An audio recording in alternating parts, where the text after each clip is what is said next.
नमस्कार देशवासियों।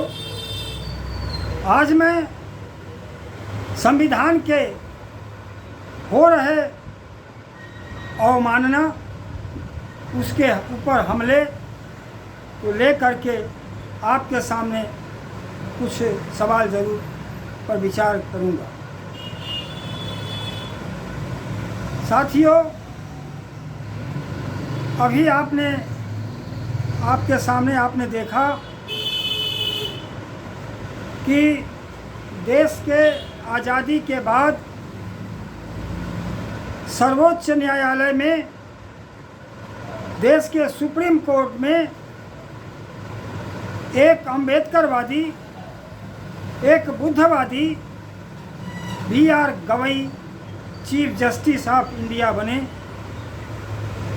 हम इसके लिए संविधान को महान मानते हैं। संविधान में अगर ऐसी व्यवस्था नहीं होती तो B.R. गवई इस देश के CJI नहीं बन पाते, न देश की राष्ट्रपति आदरणीय मुर्मू जी बन पाती।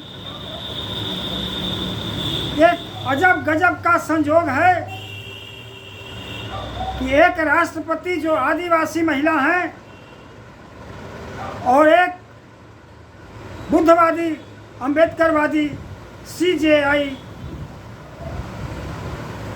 B.R. गवई को उन्होंने शपथ ग्रहण कराया। यह सब संविधान की वजह से हो पाया। देशवासियों को इस बात को समझना चाहिए, जो चीज हमें धर्म संस्कृति ने नहीं दिया, मनुस्मृति बना करके जिस तरह से इस देश के दलित पिछड़े अल्पसंख्यकों को पछाड़ा गया,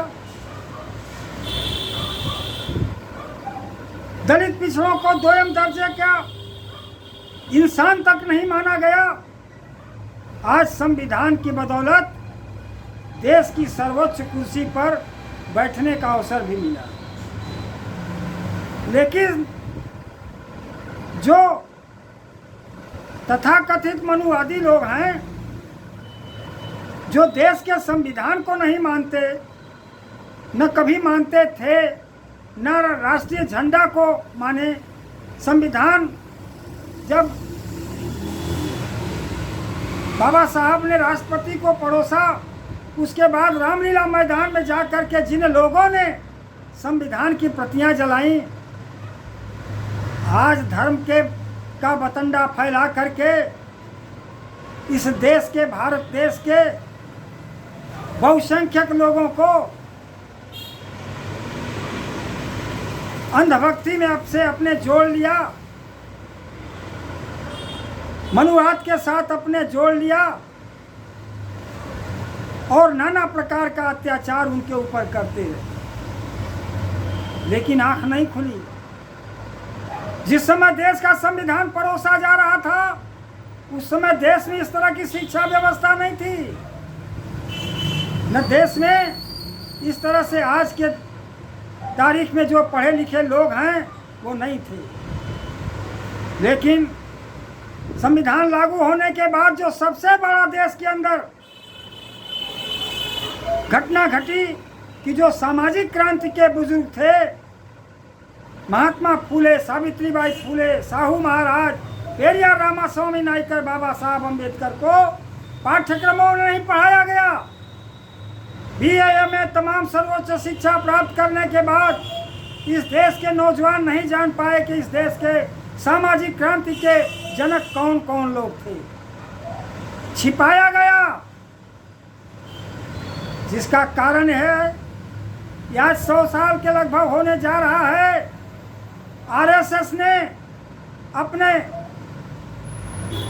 जो वर्णवादी व्यवस्था थी, जो गैर बराबरी की व्यवस्था थी, जो विषमता की व्यवस्था थी, उसको धार्मिक चाशनी में ऐसा पिरोया दलित पिछड़ों के बीच में कि ये अपने बुजुर्गों तक को भूल गए।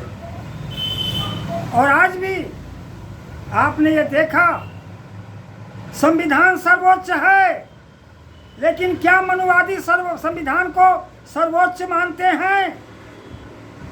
भारतीय जनता पार्टी की जो बी टीमें हैं और जिस तरह से संविधान पर खतरे हैं, उस तरह से खतरे की वो व्याख्या नहीं करते और कहते हैं हम अम्बेडकरवादी हैं, हम बुद्धवादी हैं। ऐसे नकली चेहरों को भी पहचानो जो जमीन में उतर करके जा नहीं सकते, जनता को समझा नहीं सकते, ट्विटर हैंडल पर जा करके लिखते हैं और लिख करके इस देश के मिजाज में बने रहना चाहते हैं। पहचानो ऐसे लोगों को। ये छुपे हुए लोग कौन हैं? यही समाज के असली दुश्मन हैं, जो खतरों के समय बोलना चाहिए उस समय चुप हो जाते हैं। B.R. गवई साहब जब अपने प्रदेश महाराष्ट्र में जाते हैं तो प्रोटोकॉल के तहत किस तरह से उनकी अवमानना की जाती है। क्या देश के अम्बेडकरवादियों की आंख फूट गई है? नहीं दिखाई पड़ रही है? कुछ लोग हैं जो देख रहे हैं और बोल भी रहे हैं, और बहुसंख्यक तो ऐसे हैं कि डर के मारे जबान बंद कर लिए हैं, कहीं मुकदमा न हो जाए, हम जेल न चले जाए, कहीं हमारे आय से ज़्यादा संपत्ति की जांच न हो जाए। वाह! और एक तरफ अम्बेडकरवादी बनते हैं। क्या B.R. गवई साहब जब महाराष्ट्र में गए और प्रोटोकॉल के तहत उनका जो सम्मान नहीं किया गया, तो यह क्या B.R. गवई का सम्मान था या संविधान के तहत जो प्रोटोकॉल दिया गया था उसकी अवमानना है? और वहाँ पेशवाही राज्य का जो प्रतिनिधि है, उसका खानदान का बच्चा जो मुख्यमंत्री है, किस तरह का आचरण दिखाता है, ये भी देश को देखना चाहिए। खास तौर से बाबा साहब को मानने वालों को देखना चाहिए। संविधान को जो लोग मानते हैं उनको देखना चाहिए कि यह संविधान की रक्षा हो रही है कि संविधान की अवमानना हो रही है या संविधान की मुखालफत हो रही है। अगर पेशवा और महार के बीच जो महार समाज के लोगों के बीच जो संघर्ष हुआ था, अगर उसको भी पाठ्यक्रमों में पढ़ा दिया गया होता तो महार समाज के गौरवशाली इतिहास को इस देश के खास तौर से बाबा साहब के अनुयायी जान पाते। बाबा साहब तो अपने जीवन काल में उस शहीद पर स्थल पर जा करके सर नवाते थे, और आज करके बाबा साहब के अनुयायी बनने वाले भाजपा का सहयोग लेते हैं, उसका बी टीम बन करके मलाई खाते हैं और सहारा लेकर के मुख्यमंत्री बनते हैं। तो हर सहारे के पीछे एक इशारा होता है, उसी इशारे को ये मान भी रहे हैं। ये खास तौर पर बाबा साहब के अनुयायियों को, ऐसे लोगों को पहचान लेना चाहिए कि ये कैसे लोग हैं कि जो आज भी गरीबों की झोपड़ियाँ जस की तस बनी हुई हैं और इन्होंने अपने खानदान के लिए लाल पत्थरों का महल बना लिया। ईमानदारी से महल बना है कि भ्रष्टाचार से लाल पत्थरों का महल बना है? कोई बताए इस देश का? हम इसलिए नहीं दोषारोपण कर रहे हैं कि कोई दलित की बेटी था या है।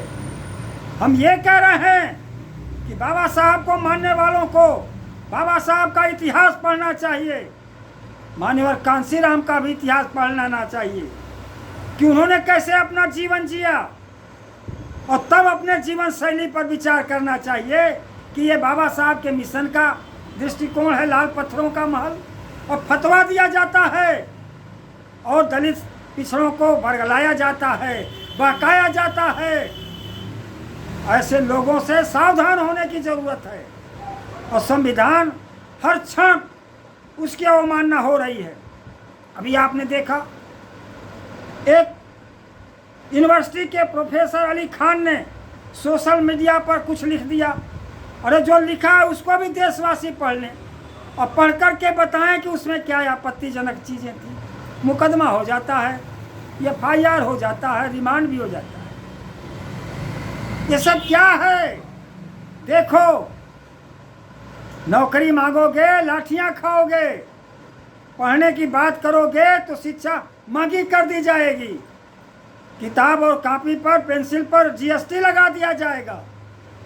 लेकिन मैं दलित पिछड़े लोगों से ये पूछना चाहता हूँ कि अपने बच्चों को का भविष्य क्यों खंदक में डाल रहे हो, क्यों खाई में डाल रहे हो? पढ़ेगा देश तभी आगे बढ़ेगा देश। दुनिया कहाँ पहुँच रही है, विज्ञान कहाँ जा रहा है और आप कहाँ खड़े हो? विज्ञान दुनिया में किस तरह से पुष्पित और पल्लवित हो रहा है और भारत देश में क्या हो रहा है?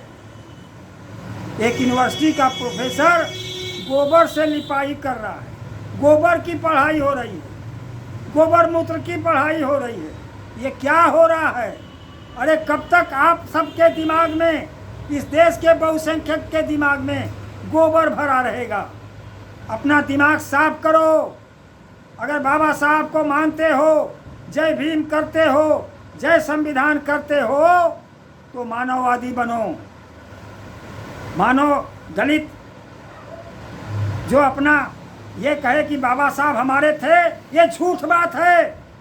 बाबा साहब संपूर्ण कराहती मानवता के प्रतीक थे, उसके नायक थे, उसके योद्धा थे।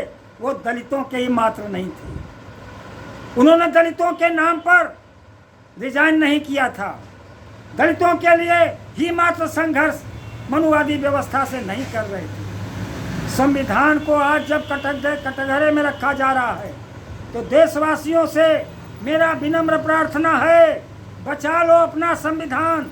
निरंतर प्रतिदिन उस पर हमला हो रहा है और हमला करने वालों को पहचानो। कब तक आपस में लड़ोगे? लड़ाने वालों को पहचानो।